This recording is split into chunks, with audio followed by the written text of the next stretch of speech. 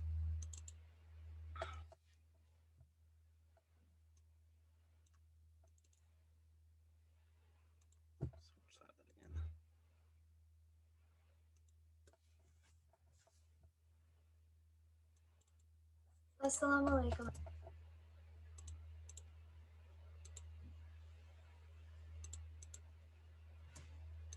Everyone, my name is Nabiha, as most of you may know, and today I'm going to share a little speech about my beloved grandfather, Dost Muhammad Rupani, who has sadly passed away on August 31st, 2020. There's so many things that I could say about him, the list just goes on, but the one thing that really stands out is how strong he was. No matter what the situation was, he would always get through it with a smile on his face. Even during his last couple of days when we'd FaceTime him to ask him how he was doing, he'd always say his one iconic line, "Wo main kaisa lag raha hu?" I doubt any of us can forget that. I remember when I was younger too, and the Malanas would all come to have lunch with him, I would just sit in my room and wait for everyone to leave, so then afterwards I could go out and Nada would tell me everything that they talked about. They were mainly life lessons that I could use when I was older. The one I vividly remember is that when he sat me down and explained to me that I should always think before I speak. So even when I'm angry or anything, I don't yell or say something that I'll regret later. If one thing Dada hated, it was yelling, and he's so wise for that. Even when I'm really mad at my brother or frustrated with my parents, I know that yelling won't do anything. It's not going to change anything, and that's all thanks to him. The final thing that made him Dada was his amazing style and how he was always so ready for everything. He'd always wear his kurta, his coat, his hat, and I love that about him, and how he was so proud of his culture and his heritage. There's so many little things that make Dada that no one could ever forget. The best part is that he left this world peacefully and that he had a big impact on everyone's heart, which is something that he would have honestly loved. We're all going to miss him deeply. He may have left this world, but he's never left our hearts, and that's for sure. And that's the important part. Thank you.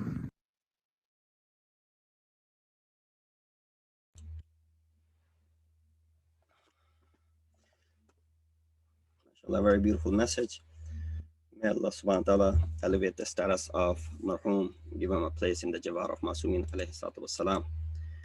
Before I begin, I would like you all to please recite Surah Fatiha one more time for Marhum Dost Muhammad Rupani, as well as Marhuma Razia Razak binte Marhum Akbar Ali Khirji. Bismillah ar-Rahman ar-Rahim.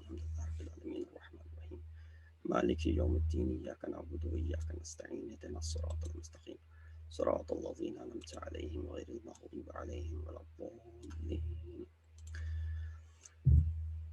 أعوذ بالله من الشيطان الرجيم بسم الله الرحمن الرحيم الحمد لله الذي قصرت عن رؤيته أبصار الناظرين وعجزت عن نعته أوهام الواصفين الحمد لله رب العالمين الصلاة والسلام على أشرف الأنبياء والمرسلين خاتم النبيين أبي القاسم محمد وأهل بيته الطيبين الطاهرين المعصومين الذين أذهب الله عنهم الرجس وطهرهم تطهيرا أما بعد فقد قال الله تبارك وتعالى وقوله الحق وهو أصدق القائلين بسم الله الرحمن الرحيم الله لا إله إلا هو ليجمعنكم إلى يوم القيامة لا ريب فيه ومن أصدق من الله حديثا صدق الله العلي العظيم. Assalamu alaikum wa rahmatullahi wa barakatuhu. Welcome to this Shab-e-Jumah program, as well as the Eisal-e-Thawab Majlis for the two Marhumin that we recited Surah Yasin for. We ask Allah subhanahu wa ta'ala to elevate the status of the Marhumin, give them a place in the Jawar of Masumin alayhi wassalatu wassalam. And on the same note, we ask Allah subhanahu wa ta'ala to give patience to the bereaved family for the loss that they have suffered. On one hand, for some, those who lost the Marhuma, it's the loss of a mother.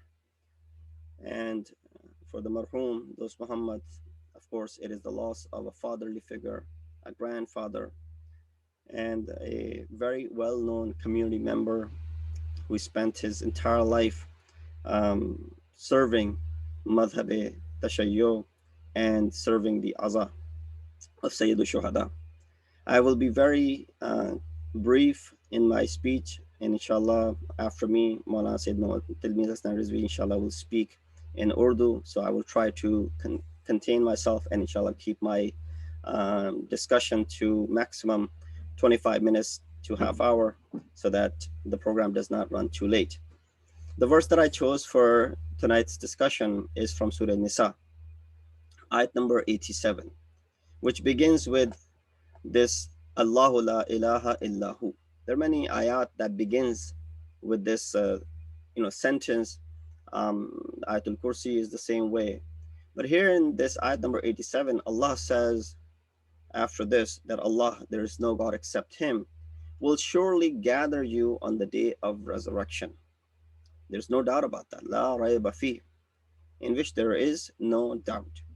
And who is more truthful in his speech than Allah? وَمَنْ أَصْدَقُ مِنَ اللَّهِ حَدِيثًا. This concept of being gathered on the day of judgment and resurrection is something which is amongst the musallimat, some things which we don't have any doubt whatsoever. In fact, this is part of our usul-e-din, the concept of ma'ad, the concept of qayamat, in which everyone will be resurrected. But how you will be resurrected, that is something which is in your hand. You will be resurrected, that is not in your hand. That is something which is decided already by Allah subhanahu wa ta'ala.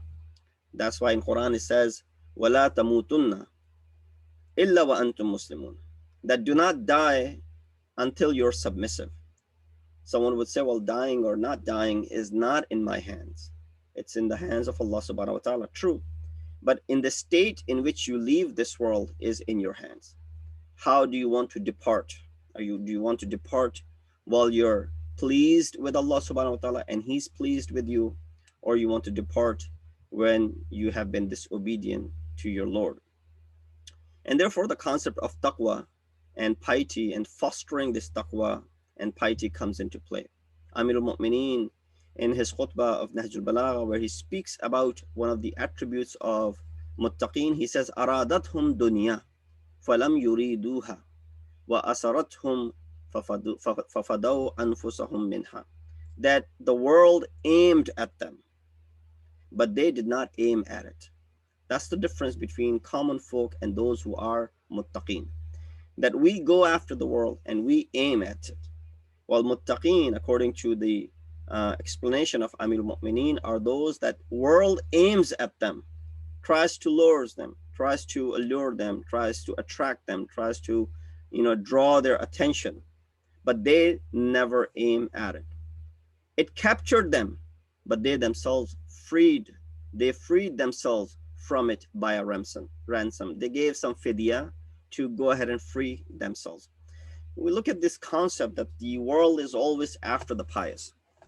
In these majalis, I may have spoken somewhere that this concept of that world is after the pious people, or that shaitan is always the pious people, or shaitan is sitting outside of the places of worship, masajid and imam barga. You say, well, no, shaitan should be in the places of corruption, where there's God forbid, there's the pubs or the clubs or the places where people are committing, or casinos or places of gambling where people are already committing sins. So no, shaitan does not want to be there, because he's already misled those people in what they're doing. Therefore, he sits where? He sits right outside of a masjid. He sits right outside of Imam Barga. He sits right outside of the house of Allah subhanahu wa ta'ala. Because those who are constantly going and frequent into these houses of worship, they are his target. So the world is always after the pious ones. And it's, of course, false perception, which is always aiming at such individuals. Since the lazy and the impious people go towards it themselves. They don't have to be attracted as much. They're already running toward it. That story of Sheikh Ansari, who's one of the scholars of Islam, scholars of Madhab Tashayyu, Sheikh Murtaza Ansari, faqih of his time. A person in his time saw a dream. He didn't see the dream, someone in his time saw the dream. And he saw a shaitan with many ropes. You've heard the story before. Just want to try and draw some conclusion from it. That you saw with different types of ropes with shaitan, and big ropes, small ropes, and thick, as far as the threads of this rope is concerned, and thin ones as well, as thin as the thread. He said, and he saw this big rope which was broken. So he had this conversation with shaitan. He said, who's this rope for? And why is it broken? He said, well, this is a rope that I use for Sheikh Murtaza Ansari. And he escaped it. So that's why the rope is broken. And then he told him the story that, he didn't tell him the story, but he said I was trying to lure him into committing some crime, committing some sin, but he escaped from it. And therefore the rope was broken. And then he asked, just out of curiosity, which one of these ropes you have for me? Shaitan responded to him saying, I don't need a rope for you. I just point towards you and you come running. So then the next day he wakes up and he goes to Sheikh Murtaza Ansari. He asks him that, did something happen last night? He said, why do you ask? And then he explains his dream. He said, yes, I had a very urgent need for the wealth that I had, which is the amanat of the people, because him being the marja of the time, he had a lot of khums with him, a lot of the wujuhat of the people with him. And of course, this is for Baitul Mal, this is for the usage of the society and the community, and it cannot be used for his personal usage. But he said, I had this urgent need, and I could have taken some. I was thinking about taking some from it and then putting it back whenever I had it. I went so close because I was desperate, but then I was able to control my desire and I left it to that. He said, though, that's what happened. Shaitan had you tangled into this rope, but you broke out of it. So the extreme love of the world is one of these strong chains of shaitan, or these strings of shaitan. As far as this worldly wealth is concerned, it is mentioned that there was a man who used to serve a sultan called Khurram Shah. His income was roughly about 400,000 dinar, which he used to give away to the poor and the needy in the way of Allah subhanahu wa ta'ala. One day Sultan found out about it and he called him. Said to him that I've heard that you do not like the wealth or the wages that we have for you, because all I've heard is that you give it away. He replied, that's not true. And so Sultan, probably thinking that this is some sort of rumor, and he's going to go ahead and clarify himself. In fact, he heard the opposite. He said, no, that's not true. In fact, I am the most greedy person as far as my wealth is concerned among your servants. There's no one greedier than me. He said, how so? He said, because I take every single dinar and keep it for my hereafter, and keep it for my death, after my death. That's why I spend it in the way of Allah subhanahu wa ta'ala. So not only that I want to use this wealth here in this world, but I want to make sure that this is helpful to me in the hereafter as well. So passing through the straight path and the path of prosperity without any hurdles has one condition. But of course, there will be hurdles. But if you want to avoid and don't want any obstacles on the way, there's one condition to it. Travel lightweight. Lightweight from the worldly wealth and the worldly desires. If you travel light, it's a good habit to travel light, even physically speaking. In this world, when you're traveling, the lesser you're carrying, the lesser you'll have to worry about at the airports and however you're traveling. And similar stays when it comes to attaining the path of prosperity and being on this path. So Quran also counts this wealth and the children to be a matter of test and tribulation. It says, "Innama amwalukum wa awladukum fitnah." The word fitna in Urdu is used for different meaning, but here the word fitna means, test and tribulation. It does not refer to corruption here.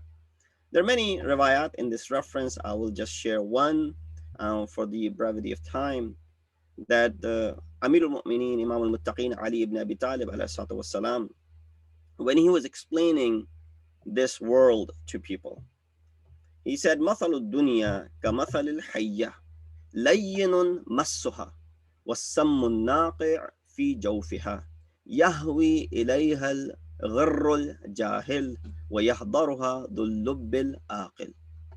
And you find this in the short sayings of Amir al-Mu'mineen. He says the example of this world is like that serpent, that snake, which is so soft from the exterior. When you touch it, I don't know if you've ever had the opportunity, but when you touch it, it's so soft from outside that you want to rub and touch it, but so full of lethal poison inside. Unwise people, as Imam is saying, gharrul jahil, unwise people are attracted by it and drawn towards it, but wise men avoid it and keep away from its poisonous effects. Because eventually, when you're touching it from the outside, of course, the snake will not like it and it will lay a bite, and that will be devastating. On this note, there's a story by Marhum Ni'matullah Jazairi, author of Nomaniya. He said one of his friends said that we had a snake in our house. Just based on this story or this hadith of this saying of Amir al-Mu'mineen. He said we had a snake in our house that had a few snakelets. One day we wanted to test his love for the babies, so we hid all of these snakelets into under a large pot. And when the snake was gone, of course, we couldn't have done it when he was around. And when he came back, he didn't find his babies' snakelets. And he was again, of course, worried, as any guardian would be. So looking around, he knew that the household where he was staying, they must have done something. They just washed him. They saw the snake went and he, poisoned the milk which they had kept for their children, this household member. They had milk sitting somewhere, and the snake quietly went and he went ahead and poisoned the milk. That was his response to that you must have done something to my kids or done something to my babies. And then so we looked at his love for his kids, so we let go of all of the snakelets, and we removed the pot, and all of the snakelets, they were back to their mother. As soon as these little snakes were back to the mother, the same snake went and threw sand and dirtied and made the milk unusable. Did something to the milk where it will not be usable, because the fear was gone and so was the threat. So he did not want to pose and impose any threat to us and our kids. Initially, he did when he poisoned the milk. So if anyone had drank it, they would have died. But then when he found his kids, he went ahead and he poisoned the milk. So, or he went ahead and he dirtied the milk and he threw it away so that nobody would drink from it. We go back to this khutbah of Amir al-Mu'mineen, where he points out the importance of this concept of staying away and how world attracts them, and they're not attracted towards. The world aimed at them, but they did not aim at it. And that really requires a great deal of um, you know, someone has to go through self-cleansing to be able to claim such a thing. But that's why the maqam of a muttaqi should not be taken for granted, that it is one of the greatest of the maqamat. How much are we going to live in this world? Why are we so greedy about it? Prophet says in a tradition, Mali wa dunya innama matali wa matalu dunya ka matali rakibin marra lil qaylulati fi dhill shajaratin fi yawm sayfin thumma raha wa tarakaha. He said the example of this world, mathalu dunya ka mathali rakibin, is the example of a traveler who stops to rest under a tree when it's hot outside. So you look for a shade under a tree. Who stops? Qaylula is a short, nap that you take in the afternoon. He said he stops for a short nap under the tree, which is providing shade. Of course, shade is not going to be there forever. As the sun moves, the shade will also be gone. Fi yawm sayfin, in a hot summer day, then he leaves it. He said that's what the example of dunya is. The amount of time that you spend sleeping under this tree and resting under this tree, which is very, very little. And then he leaves it. So that it is narrated that Hazrat Eisal-e-Thawab from top of the mountain, he saw a man worshiping under a burning sun. So just relating to the previous hadith. He said, to that man, he went down and he said to that man that what's wrong with you? Why are you, worshiping under this burning hot sun? Find a shade somewhere, go worship over there. Or don't you have a house? Build a house, get a house, and then worship inside that house of yours all you want to. Why are you sitting in this burning hot sun? He said, I heard from a prophet who told me once that I'm not going to live more than 700 years. So of course, back in the time of Hazrat Isa, Hazrat Musa, people lived for a long period of time. Hazrat Nuh spent 950 years amongst his people. God knows how old he was, more than 2,000 years. So they were a very lengthy lifespan. So this man said, I've heard from a prophet who predicted that I will live, about or around 700 years. And my aql and my intellect did not give me permission to build something for myself because I'm only going to be here for 700 years. Now let's just let that sink in.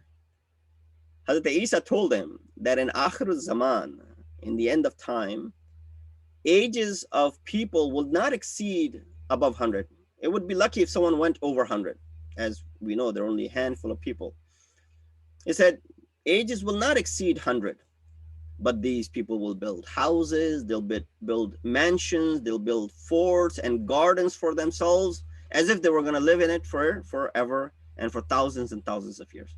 This man replies that if I lived at that time, I would spend the entire life doing sajda to Allah subhanahu wa ta'ala, because that definitely is not enough time to do anything. So be thankful to the life that Allah subhanahu wa ta'ala has given to you. This is Eisal-e-Thawab Majlis for a father and as well as for a mother.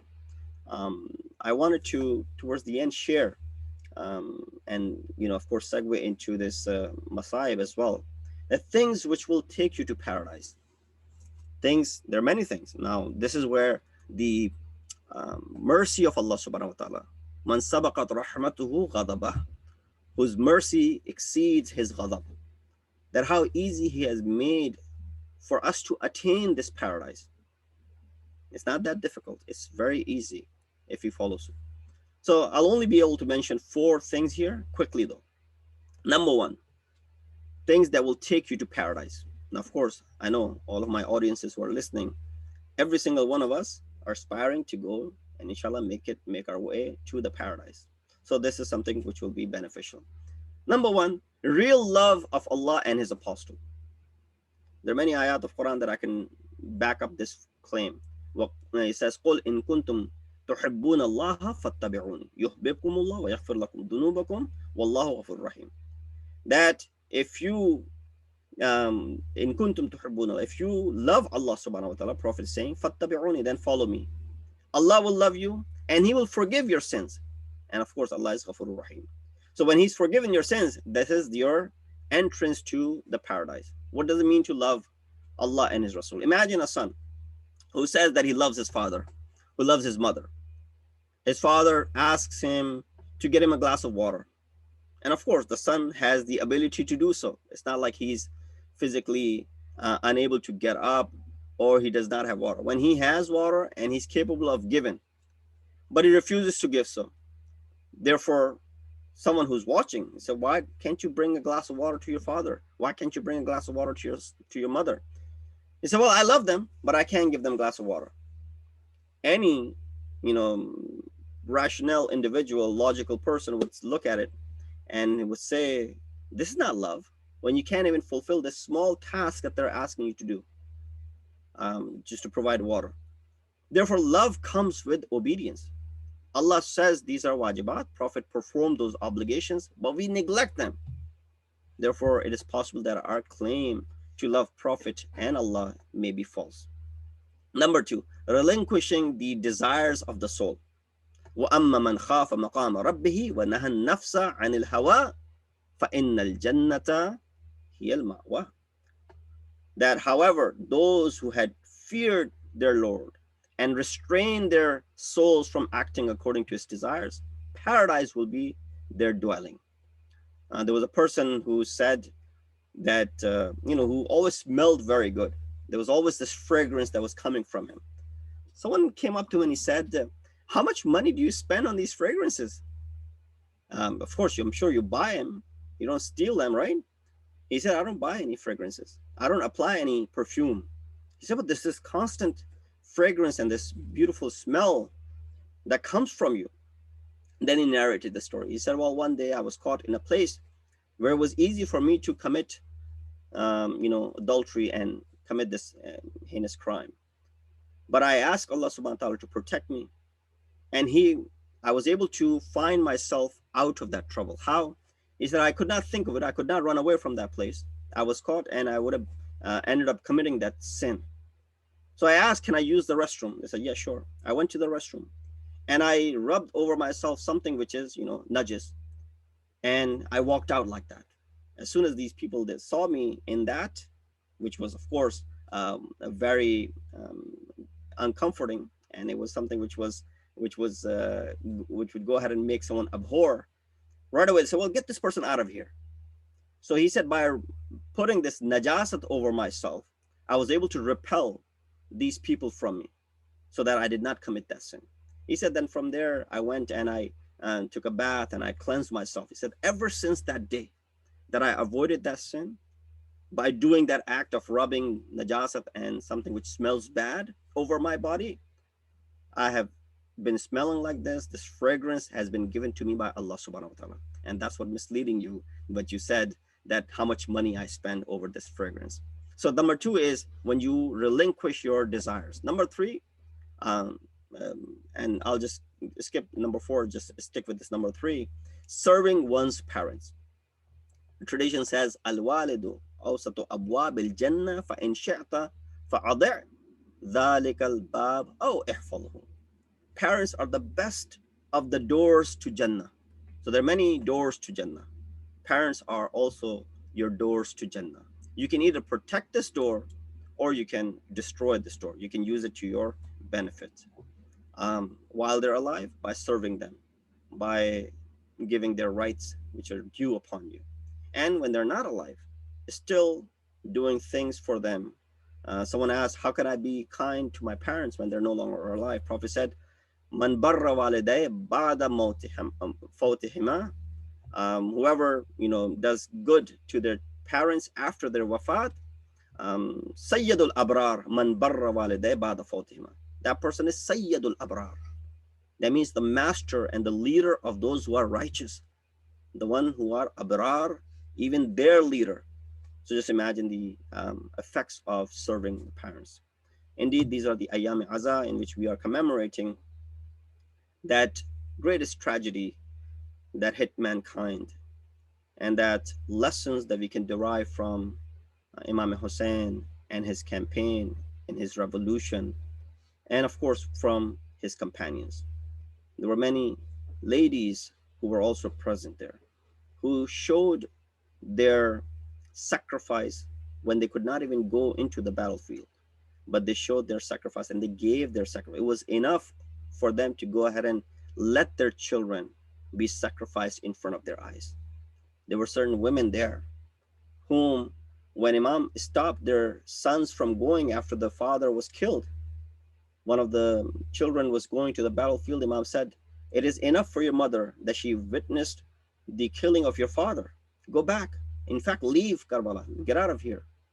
That son, that child said, "It is my mom, it is my mother who has sent me to the battlefield." And then others, when their head of their son was thrown, Wahab Kalbi, I believe, when his head was thrown after it was severed, his mother threw it back at the enemy, saying, "What we have given in the way of Allah subhanahu wa ta'ala, we don't take back." And so there are so many stories as far as the mothers are concerned. I'll just share one, and that is a mother, Sharikatul Hussein, mother of Aun and Muhammad, Zainab bint Ali. The difficulty that she went through, and how she was able to lower the pain and the burden of Imam Hussein as long as Imam Hussein was alive. That suffering, the loss of your Jawan Ali Akbar, even if you're Imam, it's a tough and difficult thing to see that. Imam did show emotions when Hazrat Ali Akbar was going to the battlefield. And you think that Imam would not show emotions when he sees the dead body of Hazrat Ali Akbar? In fact, it was the only body for which Imam actually called others, "Come, O the children of Banu Hashim, and help me lift this janazah." And that's how Imam carried Ali Akbar back to the Khiyam. But Janab Zainab's role at that point, that it's mentioned in Riwayat that when the janazah of Hazrat Ali Akbar came, she cried so loudly that she drew the attention of all of the family members to her, so that they will not be focused on Imam Hussein.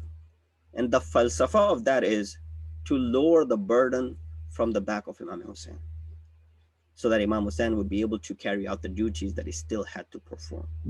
But Zainab is someone who gives the sacrifice of her kids, her children, who went towards the battlefield. And when they were able to capture Furat, Fizza comes and tells Zainab, "Zainab, your children, your sons have made it to Furat." Janab Zainab sits on the musalla. She starts praying. "Oh Zainab, what is this time for salat? What is this time for prayer? Are you praying for the success of your children?" Instead, Zainab was making dua, "Oh Allah, give courage to my sons so that they don't go ahead and drink from Furat, because the still younger kids are thirsty in the tents." And then she was sitting on the musalla, she was praying. That Fizza comes back and she says, "Oh Zainab, your children have come back." Zainab said, "I did not send them to come back." Fizza says, "Oh Zainab, come and take a look in the condition that your kids and your children have come back." Janab Zainab comes outside to see the body of Harun and Muhammad slain and laying on the ground. She makes this dua. She cries, "Oh Allah, please accept this qurbani from me." Allah la'natullah al-qawmi al-zalimin. وَسَيَعْلَمُ الَّذِينَ ظَلَمُوا أَيَّ مُنْقَلِبٍ يَنْقَلِبُونَ. At this point, I will request Maulana Tilmiz Hassan Rizvi to come and address the gathering with your loud salat.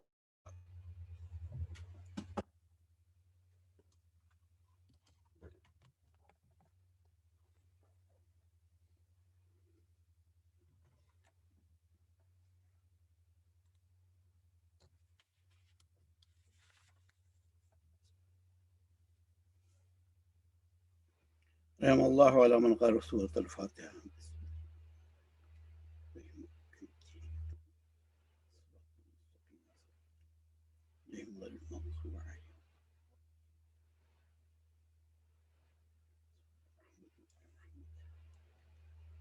آپ سے گزارش ہے کہ برائے ایصال-ثواب دوست محمد روپانی ابن محمد علی روپانی اور رضیہ رزاق ایک سورہ فاتحہ اور 3 مرتبہ سورہ اخلاص کی تلاوت فرمائیں۔ بسم اللہ الرحمن الرحیم نعبد و ایاک نستعین صراط الذین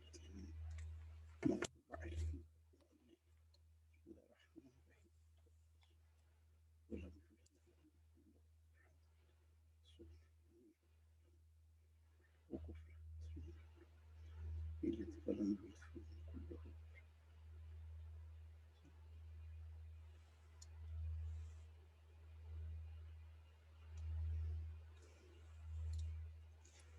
أعوذ بالله السميع العليم من الشيطان اللعين الرجيم بسم الله الرحمن الرحيم الحمد لله رب العالمين والصلاة والسلام على أشرف الأنبياء والمرسلين خاتم النبيين بالقاسم محمد وآله الطيبين الطاهرين المعصومين المظلومين الذين أذهب الله عنهم الرجس وطهرهم تطهيرا صلى الله عليه وسلم. أما بعد فقال الله وقوله الحق والصدق القائلين بسم الله الرحمن الرحيم تبارك الذي بيده الملك وعلى كل شيء قدير الذي خلق الموت والحياة ليبلوكم أيكم أحسن عملا وهو العزيز الغفور. سامعین احترام، ایصال-ثواب کی مجلس ہے اور دوست محمد روپانی مرحوم سے میرے بڑے تعلقات تھے اور وہ مرد مومن تھے اور ان کی جو مذہبی اور سماجی خدمات ہیں وہ کسی سے پوشیدہ نہیں ہیں۔ یہ وہ انسان تھے جنہوں نے شروع سے ہی مذہب کی طرف مائل بھی تھے اور خدمات میں حصہ بھی لیا۔ نشتر پارک میں جو مجالس پاکستان میں ہوتی تھیں اس کے یہ رکن رکین تھے اور اس کا انتظام بھی انہی کے ذمہ تھا۔ اور مجھے یاد ہے کہ علماء سے بھی ان کے بہت زیادہ تعلقات تھے۔ جب علامہ طالب جوہری علی اللہ مقامہ میرے ہاں تشریف لائے تھے اور یہاں امریکہ آئے اور ملاقات کی تو خود میرے ساتھ ان کے ہاں گئے، ان کے گھر پہ رہے اور بہت اچھی ملاقاتیں رہیں۔ انسان دنیا سے چلا جاتا ہے لیکن یادیں باقی رہ جاتی ہیں اور اس کی باتیں باقی رہ جاتی ہیں۔ موت برحق ہے اور کسی کو اس سے مفر نہیں۔ جو دنیا میں آیا ہے اس دنیا سے سفر کرنا ہے۔ اب یہ کسی کو نہیں معلوم کہ ماذا تک سے وہ غدا، وہ کل کیا کرے گا۔ اور پھر سورہ لقمان کی جو آخری آیتیں ہیں اس میں یہ ہے کہ وہ تذی نفس بأی ارض تموت، اور یہ بھی نہیں معلوم کہ کس زمین میں مرے گا۔ نہ زمین کا علم ہے نہ زمان کا علم ہے۔ میں نے اس آئے وافی ہدایہ 2 آیتوں کی تلاوت کی۔ سورہ ملک یہ مشہور آیتیں ہیں جو آپ سنتے رہتے ہیں۔ بسم اللہ الرحمن الرحیم آغاز کی آیتیں ہیں۔ تبارک الذی، بابرکت ہے وہ اللہ، بیدہ الملک، اقتدار کائنات جس کے ہاتھ میں ہے، وہ علی کل شیء قدیر، اور وہ ہر شے پر قدرت رکھتا ہے۔ الذی خلق الموت والحیات، جس نے موت کو بھی پیدا کیا اور حیات کو بھی پیدا کیا۔ کیوں پیدا کیا؟ لیبلوکم، تاکہ تمہارا امتحان لے۔ ایکم احسن عملا، تم میں سب سے بہترین عمل کس کا ہے؟ عمل کے میدان میں سب سے احسن کون ہے؟ کون احسن عمل اختیار کرتا ہے؟ اکثر و عملہ نہیں کہا۔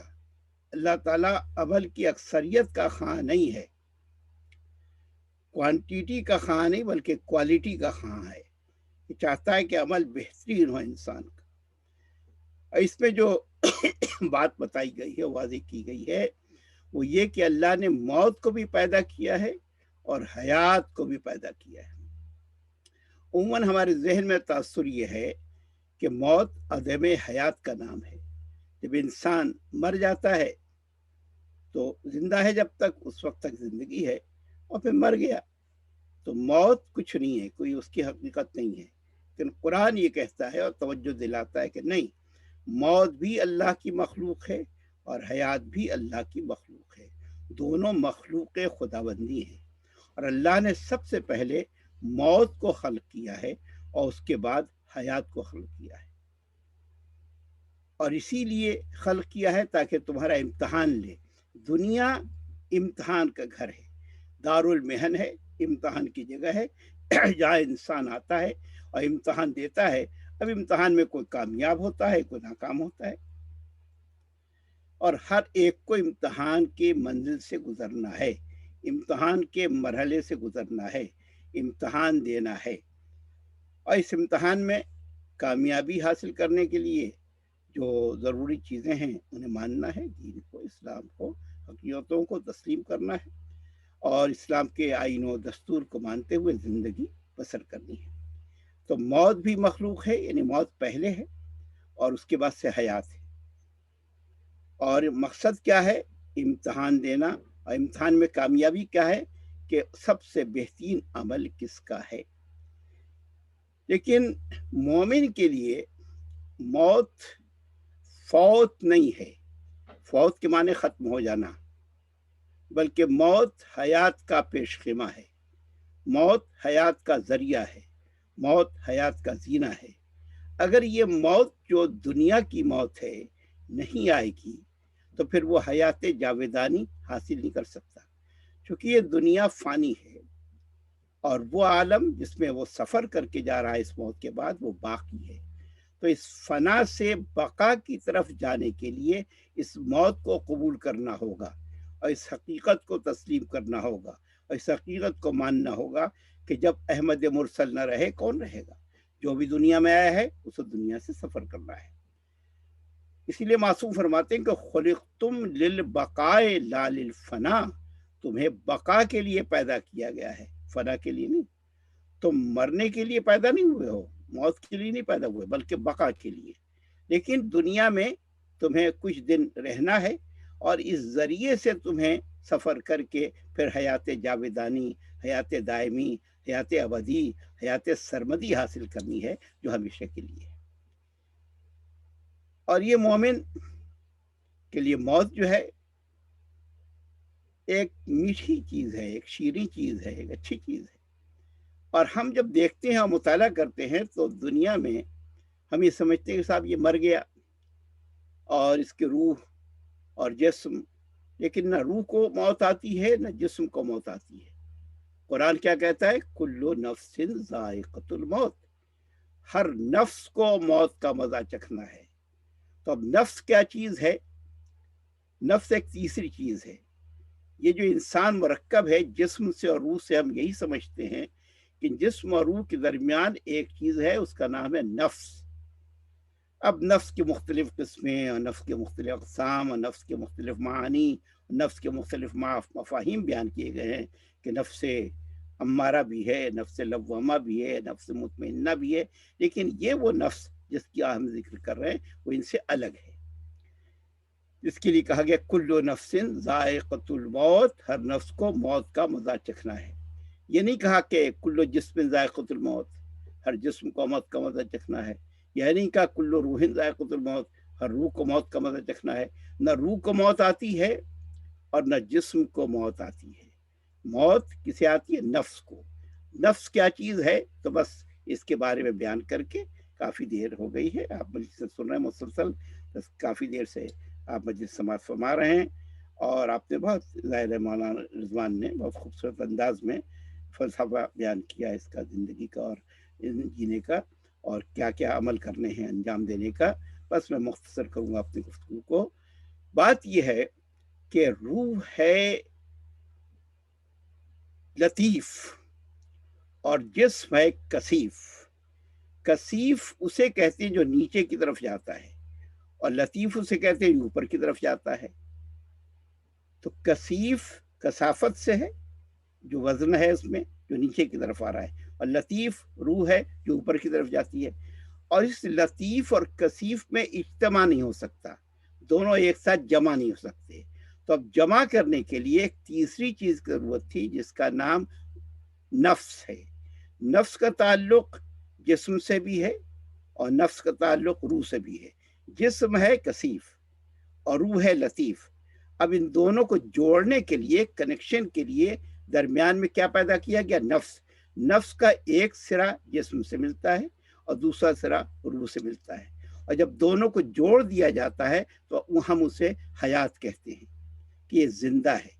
لیکن جب موت آتی ہے تو کیا ہوتا ہے کہ اللہ نفس کو بیچ میں سے نکال لیتا ہے.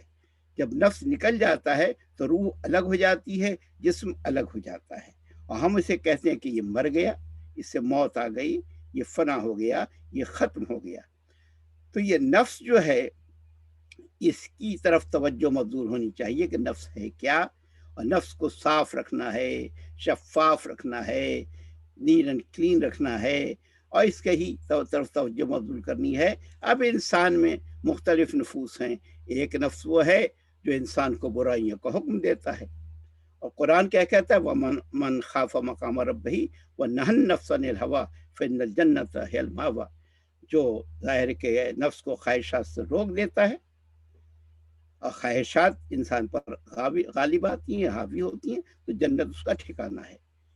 اور ایک نفس وہ ہے جو نفس لوامہ ہے، جو انسان کو ملامت کرتا ہے کہ نہیں یہ کام مت کرو، یہ کام مت کرو، یہ کام مت کرو، اور کرنے کے بعد سے ظاہر ہے کہ تم نے یہ کام کیوں انجام دیا.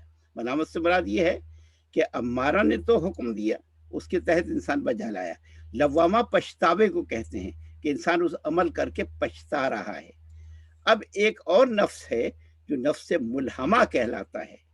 قرآن میں الہمہا فجورہا و تقواہا، اللہ نے اسے الہام کر دیا کہ فجور کیا ہے اور تقوی کیا ہے، یعنی بدکاری کیا ہے، خراب چیزیں کیا ہیں، اور تقوی پرہیزگاری کیا ہے. تو اب ان چیزوں کا الہام کر دیا. نفس ملہمہ کہلاتا ہے جس کو الہام. ہر اللہ تعالیٰ نے بتا دیا نیک ہے، یہ بد ہے، یہ خیر ہے، یہ شر ہے، یہ اچھائی ہے، یہ برائی ہے. یہ اس کی تمیز ہمیں دی ہے، اور یہ چیز ہمیں تعلیم دی اور سکھایا ہے. یہ نفس ملہمہ ہے جس کا اکثر تذکرہ نہیں کرتے. وَنَفْسٍ وَمَا سَوَّاهَا فَأَلْهَمَهَا فُجُورَهَا وَتَقْوَاهَا قَدْ أَفْلَحَ مَن زَكَّاهَا وَقَدْ خَابَ مَن دَسَّاهَا. جس نے اسے پاک رکھا وہ کامیاب ہو گیا، اور جس نے اسے ناپاک کر دیا، غلط کر دیا اور مٹی میں ملا دیا، وہ ناکام ہو گیا. قد خاب، ناکام ہو، من دسّاها، جس نے اسے مٹی میں ملا دیا اور جس نے اسے آلودہ آغشتہ کر دیا، وہ ناکام ہو گیا. تو اب یہ نفس سے اب ایک نفس ہے، اور اس نفس کا نام کیا ہے؟ نفس مطمئنہ. نفس مطمئنہ کو اگر مجسم دیکھنا ہو تو میں دو منظر دکھاتا ہوں، اس پہ گفتگو کو تمام کروں گا. ایک منظر نفس مطمئنہ کا وہ ہے جو شب ہجرت نظر آتا ہے، جب حضرت علی بستر پر سو جاتے ہیں چادر اوڑھ کر، تو یہ نفس مطمئنہ ہوتا ہے جسے اطمینان ہے. رات بھر بیدار رہنے والا اس طرح حکم کی اطاعت کرتے ہوئے پیغمبر کی سو جاتا ہے کہ اللہ تعالیٰ قصیدے پڑھتا ہے اور فرشتوں کو بھیجتا ہے، اور فرشتے مباحات اور فخر کرتے ہیں. تو یہ نفس مطمئنہ کو مجسم دیکھنا ہو، اطمینان کی کیفیت جس میں نہ ڈر ہے نہ خوف ہے، جبکہ چاروں طرف تلواریں کھینچی ہوئی ہیں، قتل کرنے کے در پہ ہیں. رسول کو اللہ تعالیٰ نے کہا ہجرت کر جاؤ، اور ان کے بستر پر علی نہایت اطمینان سے سو رہے ہیں، بغیر خوف کے، بغیر ڈر کے. تو یہ نفس مطمئنہ ہے. اور دوسرے جو نفس مطمئنہ کو اگر دیکھنا ہو تو وہ کربلا میں حسین ہیں، جو نفس مطمئنہ ہیں. اتنی لاشیں اٹھانے کے بعد، اتنے زخم سہنے کے بعد، اتنے مسائب برداشت کرنے کے بعد آواز قدرت آتی ہے، یا ایتھا النفس مطمئنہ ارجعی ربک راضیۃ مرضیہ. اے نفس مطمئنہ، تو اپنے رب کی طرف واپس آ جا، تیرا رب تجھ سے راضی ہے، تو رب سے راضی ہے. فادخلی فی عبادی، تو میری عبودیت میں آ جا. وادخلی جنتی، میری جنت میں سما جا. تو یہ آواز قدرت آتی ہے. نفس مطمئنہ کی دو تصویریں میں نے دکھائیں. ایک تصویر حضرت علی کی ہے جو نفس مطمئنہ کی تصویر ہے، اور دوسرے امام حسین علی مقام کی ہے جو نفس مطمئنہ کی تصویر نظر آتے ہیں. جب ہمارا عزیز دوست ہم سے جدا ہوتا ہے، دوست محمد روپانی چلے گئے، اولاد کو کتنا غم ہے، کتنا دکھ ہے، کتنا صدمہ ہے، چاہنے والے، محبت کرنے والے. لیکن ہمارے سامنے مثال موجود ہے کربلا کی، جہاں ہر غم کا مداوع ہے. رضیہ رزاق کا انتقال ہوا، اور ظاہر ہے کہ ان کے بعد ان کے جتنے عزیز رشتہ دار ہیں سب صدمے میں ہیں. تو اب ہمارے سامنے مثالیں موجود ہیں، ہمارے سامنے اگزامپلز موجود ہیں جو ہمارے غم کا مداوع بن جاتے ہیں. لیکن حسین کے سامنے کون تھا؟ حسین وہ عزم کا پیکر ہے. حسین کی حیثیت وہ ہے کہ اپنی جگہ